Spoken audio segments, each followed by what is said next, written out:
You're asleep. Your phone is sitting quietly on your nightstand, completely untouched. All your apps are closed and the screen is off.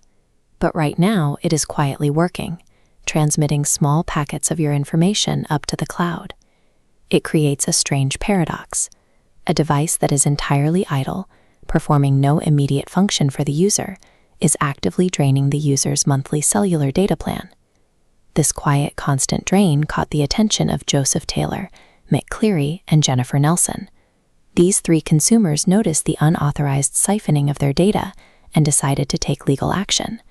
They discovered that the Android operating system was engineered to continually transmit telemetry, precise location coordinates, and hardware identifiers, the primary data points used to build the behavioral profiles that drive targeted advertising. By maintaining this background connection, the manufacturer effectively uses the consumer's own data plan to power its data collection infrastructure. In software engineering, this is known as a passive transfer. Active transfers happen when you intentionally download a file or open a web page. Passive transfers happen autonomously in the background, executing operations without requiring any input or awareness from you. The litigation focused on a specific engineering choice, programming these transfers to trigger over cellular networks immediately, rather than delaying them until the device connected to a free Wi-Fi signal. For anyone operating on a metered or capped cellular data plan, this routing choice had a direct financial consequence. Every megabyte transmitted in the background consumed data the user had explicitly paid their carrier to use.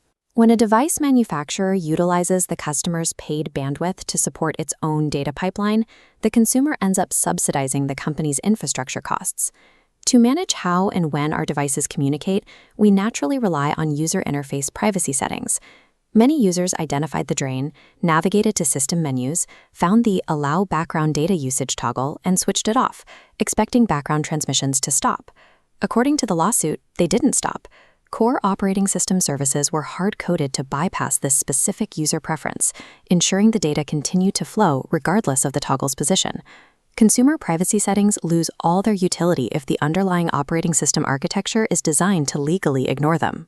To quantify how much harm that architecture caused, we must look at a simple economic formula: the total volume of data transferred silently in the background, multiplied by the average cost mobile carriers charge per megabyte. Multiplying volume and cost equals $300 million of data siphoned yearly. California's 14 million users received $350 million. The federal action for 100 million users settled for $135 million. After fees, the payout drops to between 85 cents and $1.50. After years of silent, unauthorized data consumption, the average affected user will receive roughly $1 in return. It illustrates a structural paradox of modern class action lawsuits.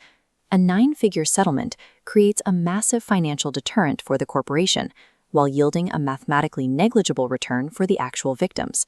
The settlement's primary impact shifts away from the dollar amount and toward a set of mandated changes called injunctive relief.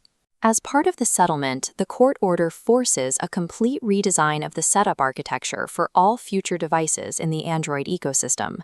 Rather than burying data policies in a massive terms of service agreement, the new device activation process will feature an explicit affirmative consent screen. It prevents any passive cellular data collection until the user clicks a prominent Accept button, granting explicit permission.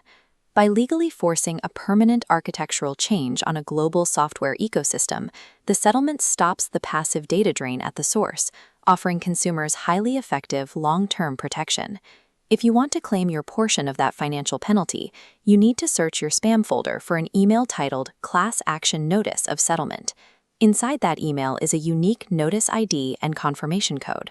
You must use those codes to log in to the official settlement portal before May 9, 2026, where you can select a digital payment method like PayPal, Venmo, or Zelle. If you ignore the email, administrators will attempt to mail a physical check to your last known address.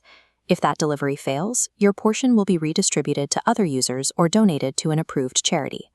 Data collection is incredibly easy to overlook because it happens silently, but the resolution of this case proves that your personal digital privacy is a highly liquid economic asset, one that corporations will eagerly monetize if left unchecked.